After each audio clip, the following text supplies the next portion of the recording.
with critics of Chief of Staff John Kelly calling for his resignation after he supported an accused wife-beater who recently resigned from the White House staff. It's time to ask a simple question: how many appalling characters must be wrung out of the West Wing before we recognize that the problem is the man at the top, who sets the tone for the workplace culture? Kelly's stubborn defense of Robert Porter, who faces abuse accusations from 3 women, including a former wife who shared a photograph of her bruised face with the media, is consistent with President Trump's lifelong penchant for doubling down on outrageous statements. Decades of this practice trained many people to accept Trump being Trump, which meant they discounted his racist, sexist comments and tweets. More importantly, the more Trump got away with his outrageous behavior, the more he came to regard the straight as something positive, and he brought into his inner circle men with the same bully boy ways. Hopes that Kelly might be a stable influence on the president faded as he got in on an unseemly spat between Trump and a war widow who felt the president disrespected her. More recently, Kelly exposed himself as truly Trumpian by saying some would say immigrants who failed to enroll in DACA were too lazy to get off their asses. The very next day Kelly offered presidential-grade bluster in response to news that Robert Porter, the man who controls the flow of information in the Oval Office, couldn't pass an FBI background check because of accusations of abuse from 3 women, 2 of whom are his former wives. He said in a statement that Porter was a man of true integrity and honor, and I can't say enough good things about him. He is a friend, a confidant, and a trusted professional. I am proud to serve alongside him. In staffing his campaign for president and later his administration, Trump either attracted or sought out men with attitudes similar to his own. In this crowd it was okay to be overly aggressive, or burdened with a sketchy background, just as long as you were truly useful to the president and didn't upstage him. Consider this list.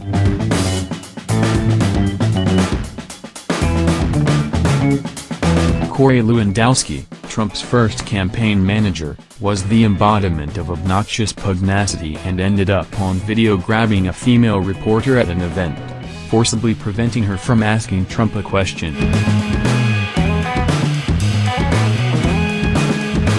Although battery charges were dropped, proof of the altercation remains available online.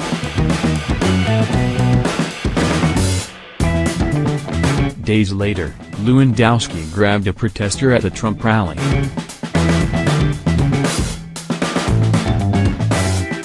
In both cases, the candidate defended his man, but when he became too much of a distraction, he was let go.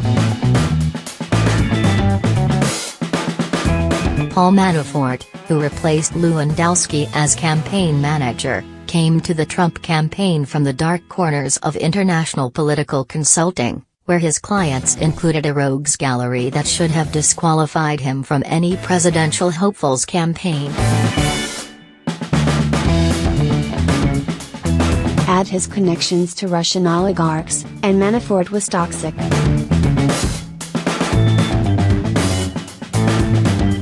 But he was also a guy willing to do what others would not, and this is a trait Trump displays himself.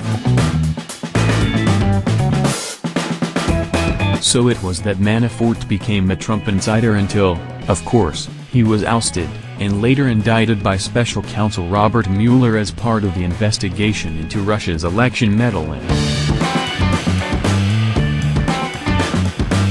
Steve Bannon followed Manafort into Trump's campaign and then the White House, despite, or rather because of, his reputation as a tough guy extremist.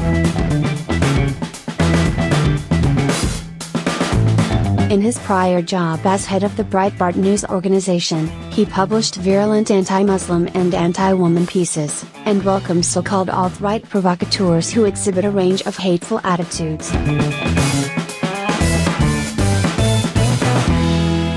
Bannon's personal problems included sexist comments in the workplace and his ex-wife's accusations of assault. Charges were later dismissed. Nevertheless, Trump drew Bannon close and kept him close until he started to upstage him in press interviews.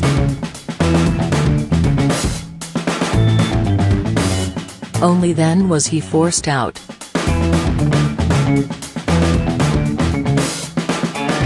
Michael Flynn, like General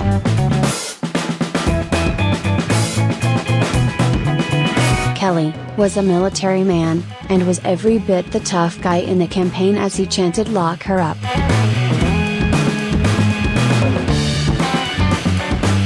About Hillary Clinton.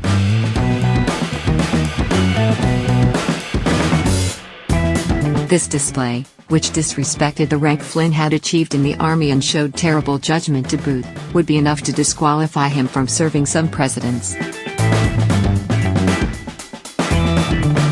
In Trump's case, it likely cemented Flynn's standing. He served as White House National Security Advisor for less than a month. He now stands convicted of lying to the FBI and is cooperating with Robert Mueller's Russia investigation. Sebastian Gorka, a campaign advisor who followed Trump to the White House, came with questionable expertise and links to ultranationalists. He has a long-standing warrant for his arrest issued by authorities in his native Hungary related to an incident involving a firearm. In 2016 he was stopped at an airport, where he tried to enter carrying a gun. He has noted that his everyday carry includes a pistol, a knife, and a tourniquet. Trump ignored these obvious signs of trouble as he relied on Gorka to berate his critics.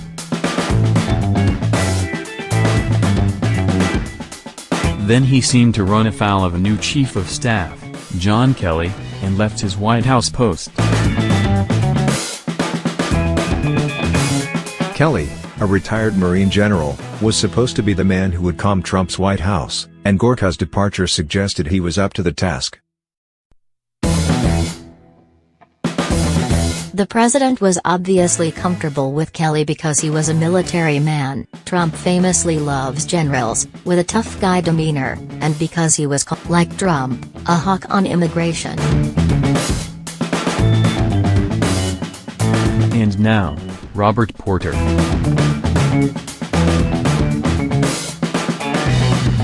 As sensible people responded with alarm to the news that the White House employed Porter even after red flags were raised about his past, Kelly defended him as a man of true integrity and honor.